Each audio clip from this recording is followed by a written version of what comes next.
Bienvenidos a este canal Galería del Boxeo. En esta oportunidad vamos a hablar de un hecho muy importante para la historia del boxeo de México y del mundo.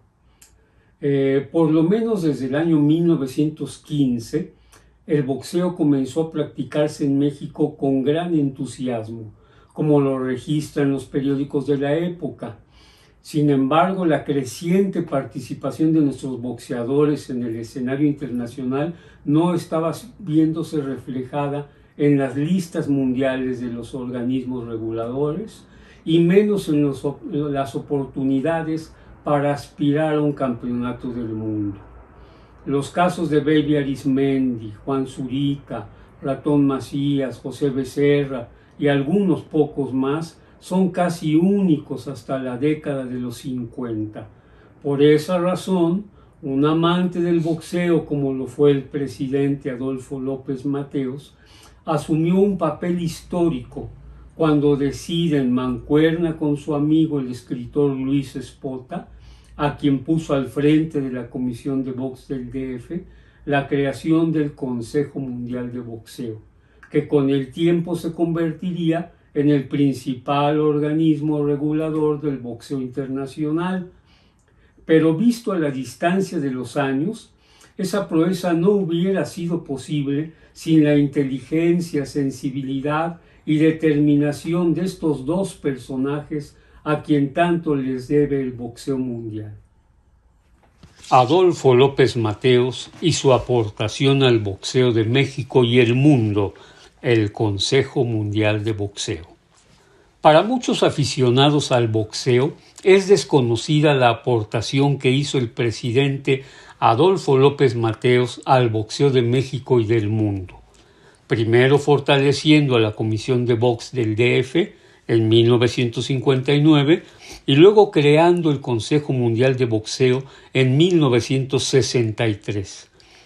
Don Adolfo nació en Atizapán de Zaragoza en 1910 y murió en la Ciudad de México en 1969. Fue presidente de México durante el período de 1958 a 1964. Siempre fue conocida su afición por el boxeo y el montañismo. El investigador y periodista Roberto Valero Berrospe cuenta que en el año de 1928, Jorge Monzón, boxeador estrella de Monterrey, se entrenaba en el Club Deportivo Internacional aquí en la Ciudad de México, pero una mañana no tenía con quién hacer guantes. Un muchacho que iniciaba la carrera de leyes se prestó para ayudarlo y salió con la nariz fracturada. Él sería años más tarde el recordado presidente de México, Adolfo López Mateos, quien nunca olvidaría ese incidente.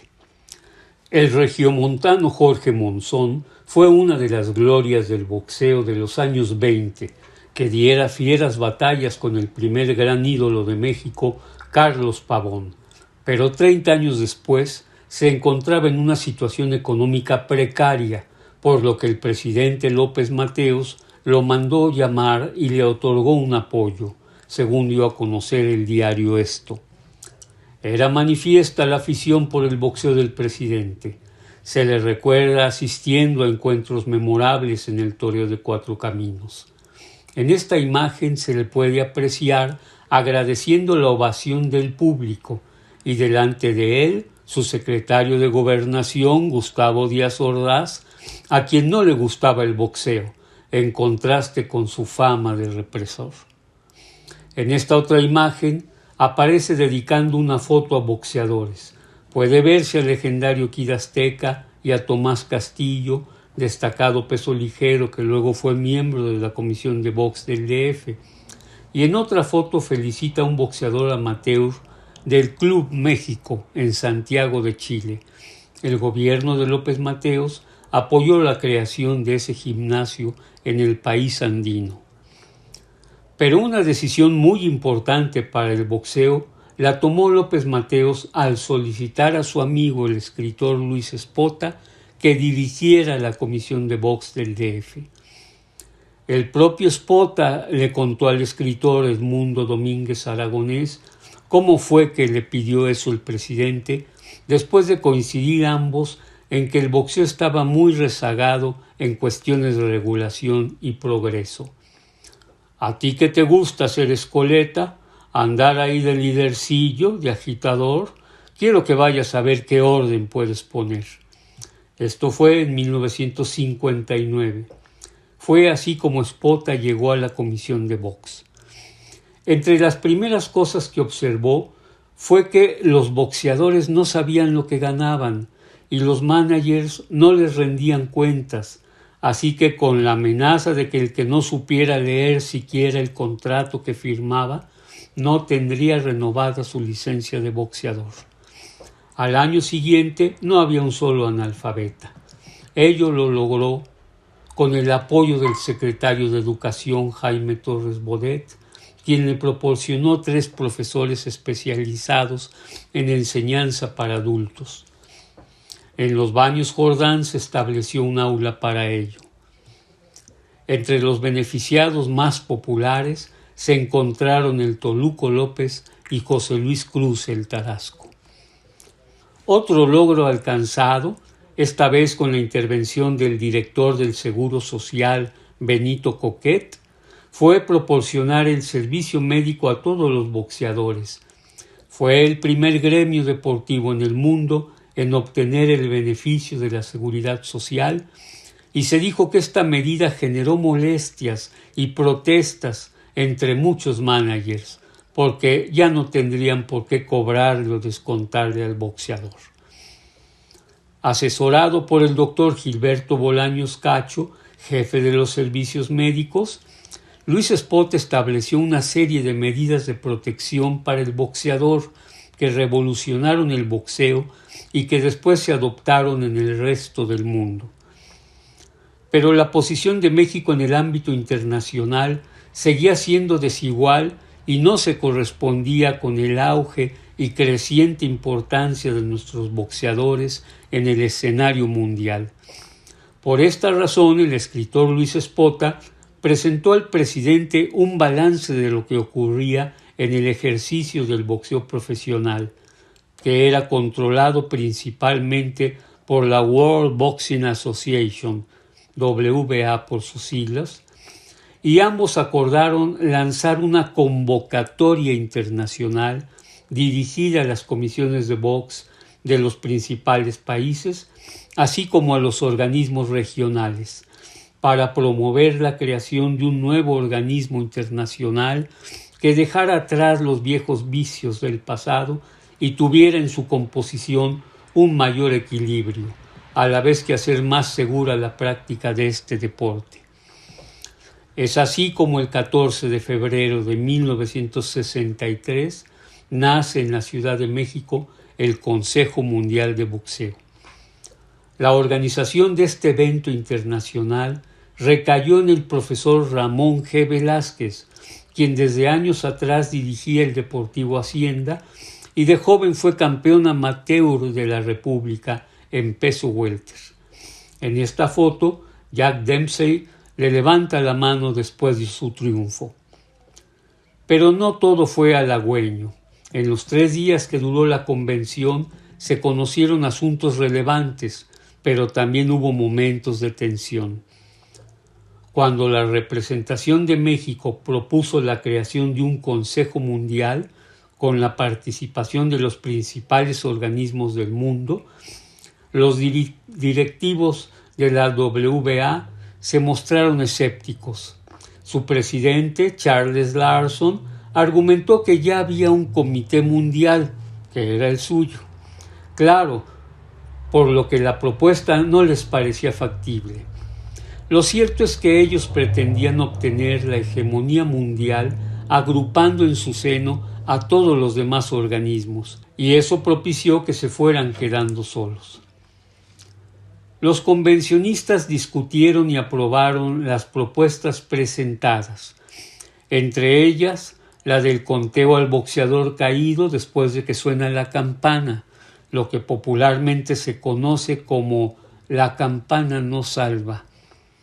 la cuenta de protección de 8 segundos, la instalación de focos rojos, la cancelación de licencia al boxeador que sufra 3 knockouts consecutivos, salvo opinión del médico, la eliminación de cláusulas de revancha en peleas de campeonato y otras que ya se venían aplicando en México gracias a la creciente actividad boxística y a la larga experiencia del doctor Gilberto Bolaños Cacho. Esta reunión mundial se llevó a cabo en el Hotel Alfer de la Ciudad de México, del 10 al 16 de febrero de 1963. Y se dijo que nunca antes se habían reunido tantas personalidades representativas del boxeo profesional del mundo, pues se logró reunir a la Federación Oriental, la Federación Europea, la Junta de Control Británico, la WBA y la naciente Unión Latinoamericana, pero quedó fuera la Comisión Atlética de Nueva York. Se dijo que Estados Unidos no podía tener 2 votos dentro del nuevo organismo, pero lo cierto es que la WBA y la Comisión de Nueva York mantenían rivalidad desde hace muchos años y Nueva York prefirió mantenerse al margen.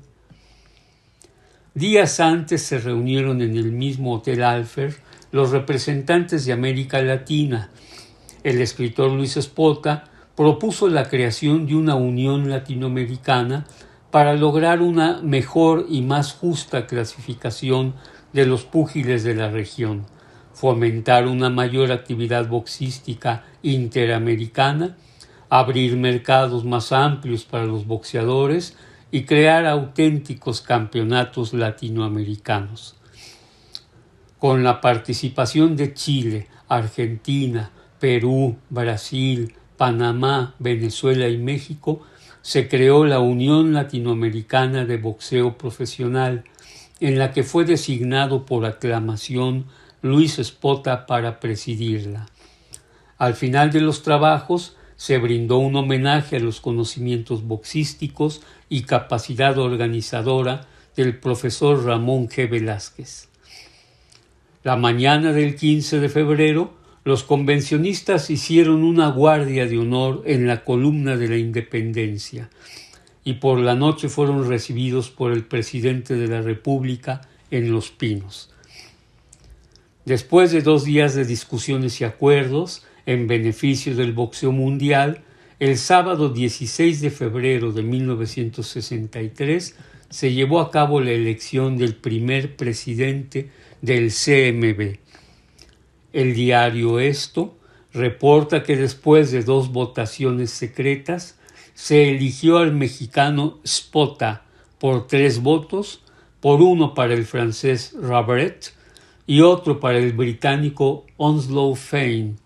La primera votación quedó empatada, 2 para Espota, 2 para Fein y 1 para Rabret. Fue así como el representante de México, Luis Espota, se convirtió en el primer presidente del CMB. A su vez, el profesor Ramón G. Velázquez fue nombrado secretario del Consejo. La crónica periodística registró al día siguiente: milagros de diplomacia y habilidad realizados por Luis Espota para que por encima de recelos y rencillas México lograra la creación del Consejo Mundial. El naciente organismo se integró con la Federación Europea, la Oriental, la Junta Británica, la WBA y la Unión Latinoamericana.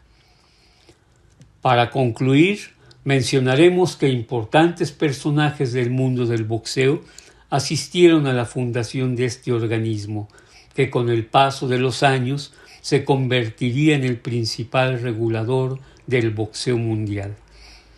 Entre los asistentes a esta convención se vio a Nat Fleischer, creador de la revista The Ring, al promotor griego George Parnassus, así como al promotor mexicano Don Miguel de la Colina, y a los managers Julio Hernández y Juan Peláez, entre otros. Estuvieron representadas varias comisiones de box de la República Mexicana, entre ellas la Comisión del Estado de Tamaulipas. Fue así como se llevó a cabo este evento fundacional propuesto desde México, país que al paso de los años se ha convertido en la segunda potencia mundial de boxeo, debajo tan solo de los Estados Unidos. Este video está dedicado a don Víctor Cota León, el más profundo conocedor del boxeo en México y el mundo, nacido en esta tierra, y quien es al parecer el único sobreviviente de los periodistas deportivos que atestiguaron el nacimiento de este organismo mundial en el ya lejano febrero de 1963. Vaya un afectuoso saludo para él y nuestro ferviente deseo de que siga enriqueciendo nuestro conocimiento con sus excelsas enseñanzas. Un fuerte abrazo desde aquí, su canal Galería del Boxeo, y de un servidor, arquitecto Jorge Chavarín Mondragón.